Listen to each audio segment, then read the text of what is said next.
Hi guys, Jay here. This week I'm going to have a look at something different. I'm going to take a look back at one of the workouts from last week.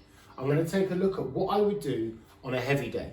So from the 10th of December, we had 7x1 back squats. Now, there's a couple of ways you can approach this. I'm going to first look at your more advanced children, as I always do, and then I'm going to have a look at less experienced children and some of the things that I might add on a day like today.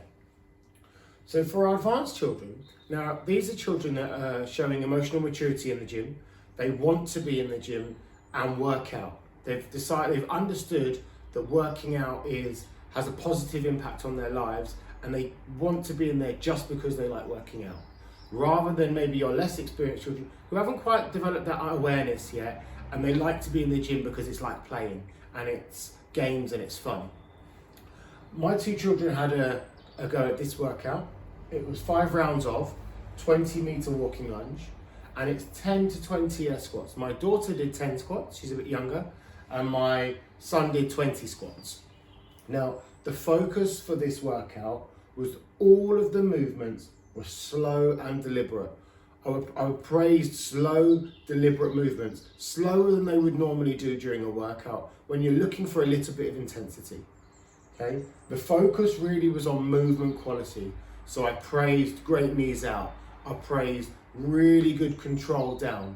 I praised really good range of motion.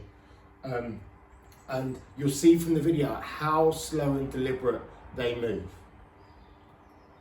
For our less experienced children, you might not be able to engage them with a workout like this.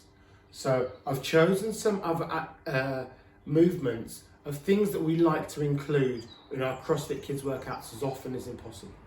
So I've got 3 to 5 rounds of 10 to 20 meter bear crawl. Now I've got that bear crawl in there because we're looking to stimulate that vestibular system, that system that we stimulate for when they're upside down, helping them develop that awareness of where they are in space. I've got 5 to 10 air squats, so we're keeping the squat stimulus there. The most foundational movement out of all of them, I believe. We also have 5 to 10 box jumps here. We really like jumping and landing for our children because of the impact loading it gives them and the way that it helps increase bone density. For our no equipment, you've got 2 options. You can have a go at the less experienced, but swap in broad jumps or tuck jumps for the box jumps. It'll give you a very similar stimulus. Or they can have a go at the advanced kids where there's no equipment. You can switch up some of the movements. You could load your lunges with dumbbells. Instead of having a walking lunge, you could have had static lunges. I was close to giving my daughter static lunges because she has a habit of stepping short and then hinging forwards in the lunge as she goes. But I thought, no, as this was a movement focused workout, that's opportunities for me to really dive into that and help her sort of understand how fast she needs to step.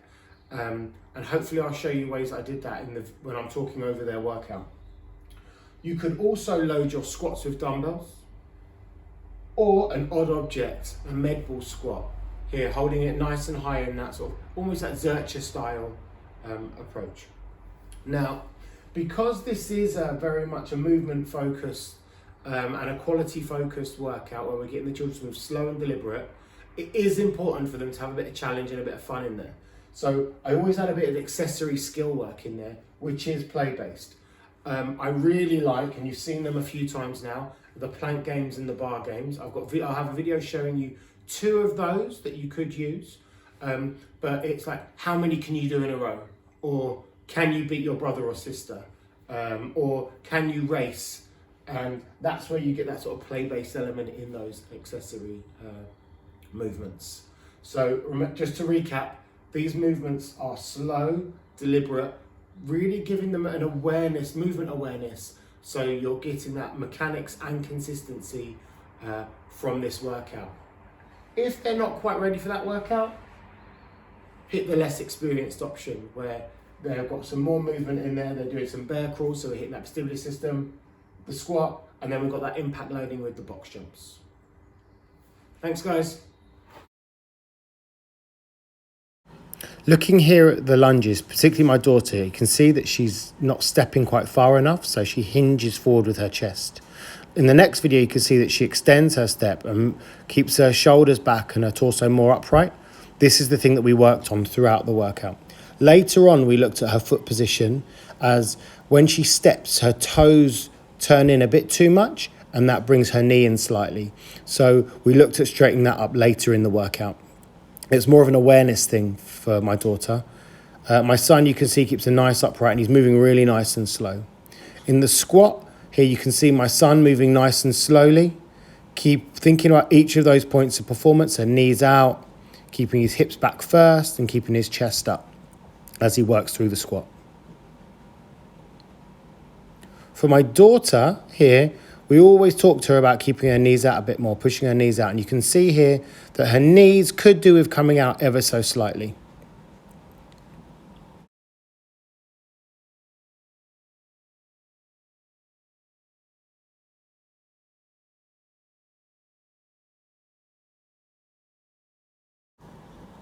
Just for my son, we played around with bar hanging around the worlds. He's got really quite good at these, to be quite honest with you.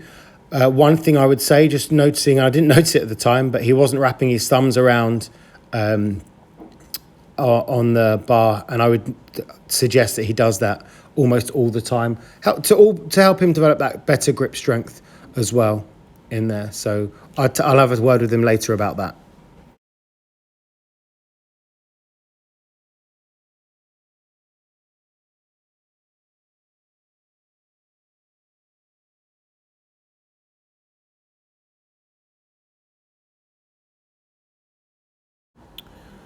So here, my daughter and I, we played around with some planks, rotations, 360s. You can see here that she found this really difficult, and that's despite having done this before. So we worked on it a bit, and you can see in this second video that she started to get a bit more awareness of it. And then by the third video, you'll see that she actually, with some practice and some opportunities to get through some reps, that she actually got considerably better, a better plank position and more awareness of where she was.